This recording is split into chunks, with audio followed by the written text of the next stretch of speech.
데일리 베스트 뉴스를 시작합니다.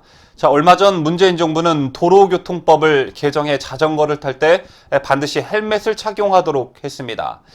동네에서도 잠깐 편의점 갈 때도 시골길에서도 헬멧을 쓰지 않으면 불법이 되는 것입니다. 자, 혹자는 당연한 것 아니냐고 할 수 있겠지만 동네 할아버지가 동네 노인정에 갈 때 헬멧을 쓰고 가야 한다는데 동의할 국민은 아마 없을 듯합니다. 뿐만 아니라 정부가 지난 10월 12일 입법 예고한 주택 공급에 관한 규칙에서는 1주택자가 청약 통장을 갖고 새 주택에 당첨되었을 때 제때 집을 팔지 않으면 최대 3년 이하의 징역에 처할 수 있다고 되어 있습니다. 집을 늦게 팔았다고 감옥에 보낸답니다. 또한 대북 전단을 보내는 것도 사전 승인을 받지 않으면 3년 이하의 징역을 때리겠다는 것이 문재인 정권식 발상입니다. 뭐든지 법으로 국민의 기본권까지 침해하면서 지키지 않으면 감옥 보내겠다고 협박하는 것이 지금 문재인 정권의 실상입니다. 자, 그런데 또 이상한 문재인 정권식 발상이 나와 논란이 되고 있습니다. 지난 6일 정부와 여당이 또 참으로 기가 막힌 아이디어를 경제 살리기 법으로 추진하겠다고 발표했습니다. 자, 이른바 협력이익 공유제라는 것인데, 자, 이것은 대기업과 중소기업이 신제품을 함께 개발해 공동으로 정한 목표의 매출이나 이익을 달성하게 되면 대기업이 이익의 일부를 중소기업에게 나눠주는 성과 배분 제도를 말합니다.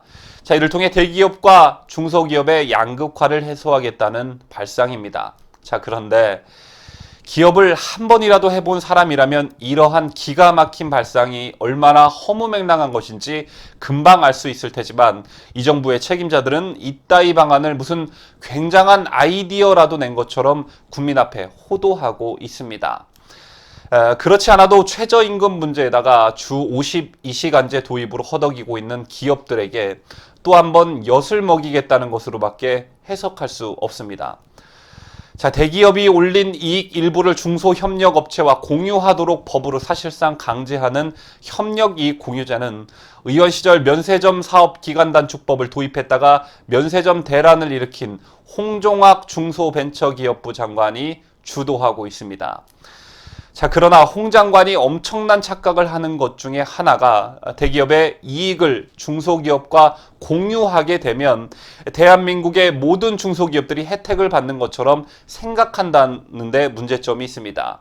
자, 이는 그야말로 엄청난 착각이고 판단 미스입니다. 자, 예를 들어 보겠습니다. 삼성그룹의 협력사인 중소기업들의 수가 대한민국에 몇 개나 된다고 생각하십니까? 삼성그룹 같은 대기업의 협력사라면 이미 상당한 이익을 내면서 안정적으로 기업을 경영하는 기업들입니다.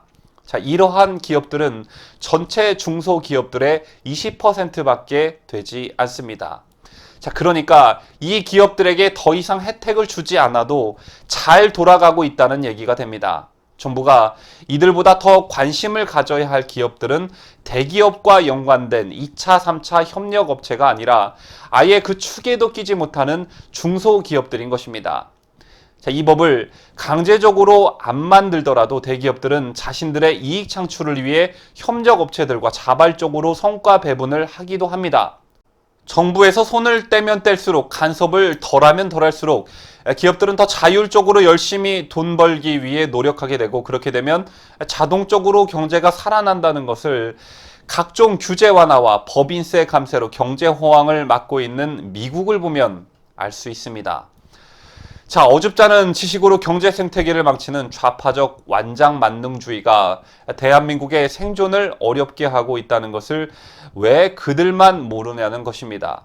자, 당연히 기업의 당명 목표는 이익 창출입니다. 기업은 이를 통해 기업을 확장해 나갑니다. 바로 그것이 기업의 사명이고 또 목표인데 권력의 완장을 찬 국가가 그 이익을 뺏어가려면 대기업들은 당연히 이 족같은 대한민국으로부터 탈출을 생각하게 될 것입니다.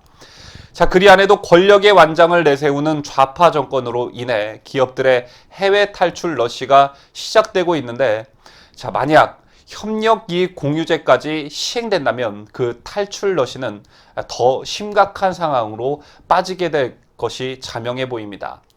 자, 이미 올 상반기만 해도 국내 제조업체가 해외에 공장을 세우거나 증설하기 위해 투자한 금액은 역대 최대인 74억 달러. 그러니까 우리 돈으로 약 8조 3천억 원에 달하고 있습니다. 더군다나 지금은 글로벌 시대입니다. 대기업의 협력업체가 국내에만 있는 것이 아니라는 뜻입니다. 전 세계에 펼쳐져 있는 대기업의 협력업체들의 균형을 어떻게 맞춰야 할지 이 정부는 생각이나 해봤을지 모르겠습니다. 협력이익 공유제, 문재인 정부의 또 다른 과잉 국가 개입 입법입니다. 문재인 정부는 국가가 모든 것을 다 할 수 있다는 환상 또는 맹신에 빠져 있는 것 같습니다. 그래서 장하성 같은 이는 시장이 국가를 이기지 못한다는 망언이나 하고 자빠져 있는 것입니다. 대기업 총수 여러분, 이 정부 들어 그렇지 않아도 규제에, 간섭에, 협박에 고생들이 참 많으십니다. 자, 물론 대기업 주도의 경제가 가지는 패단은 분명 존재하지만 냉면이 목구멍으로 넘어가냐는 말이나 들을 정도로 당신들이 잘못하지는 않은 것 같습니다. 자, 그런데 그것도 모자라 이익을 나눠주라고 합니다. 정말 이제는 당신들의 기업이 이 대한민국에 계속 있어야 하는지 아니면 떠나야 할 때가 온 것인지 심각히 생각해 보시기를 바랍니다.